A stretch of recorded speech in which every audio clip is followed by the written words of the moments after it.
আজকে আমরা জানবো যদি ডিফেন্ডেন্ট অ্যাপিয়ার না করে সেক্ষেত্রে কী করতে পারে। যদি ডিফেন্ডেন্ট নির্দিষ্ট সময় অ্যাপিয়ার না করে, মানে যদি যে ফার্স্ট হিয়ারিংয়ে অ্যাপিয়ার না করে, এটা সাধারণত দুটো কারণ হতে পারে। হয় ডিফেন্ডেন্টের কাছে কোনো রকমের সামান পৌঁছায়নি, গুড সার্ভিস অফ সামান হয়নি, বা সামান সার্ভিস হয়ে গেছে কিন্তু ডিফেন্ডেন্ট ইচ্ছে করে সেটাকে অ্যাপিয়ার করেনি।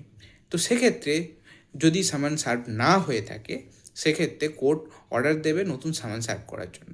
কিন্তু যদি সামান ঠিকভাবে সার্ভ হয়ে গিয়ে থাকে তাহলে সেক্ষেত্রে কোর্ট অর্ডার বলবে যে যেহেতু প্লেনটিফ অ্যাপিয়ার করছে এবং ডিফেন্ডেন্ট অ্যাপিয়ার করছে না, সেক্ষেত্রে কোর্ট যে ডিগ্রিটা আছে বা যে স্যুটটা আছে সেই স্যুটটা এক্সপার্টে শুনতে শুরু করবে। একটা ওয়ান সাইডেড শুনে একটা অর্ডার পাস করে বা ডিগ্রি পাস করে দিতে পারে। এবারে কথাটা হচ্ছে সেই ক্ষেত্রে আপনারা মনে করবেন যে যদি ডিফেন্ডেন্টের এতে তো প্রচণ্ড পরিমাণে ক্ষতি হতে পারে। হ্যাঁ, এতে ক্ষতি হতে পারে, কিন্তু এর একটা বাঁচার উপায়ও আছে, যেটা বলা আছে অর্ডার 9 রুল 13-এ, যে যেই ধরনের এই ডিগ্রিটা পাস হবে সেই ডিগ্রিটাকে সেট অ্যাসাইড করানো যাবে।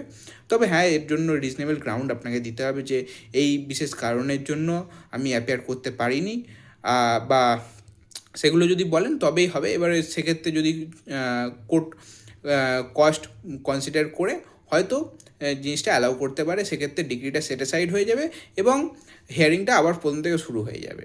তো এইভাবে আপনি ডিপেন্ডেন্ট যদি অ্যাপিয়ার না করে তো এই ধরনের প্রসিডিংগুলো ঘটতে পারে।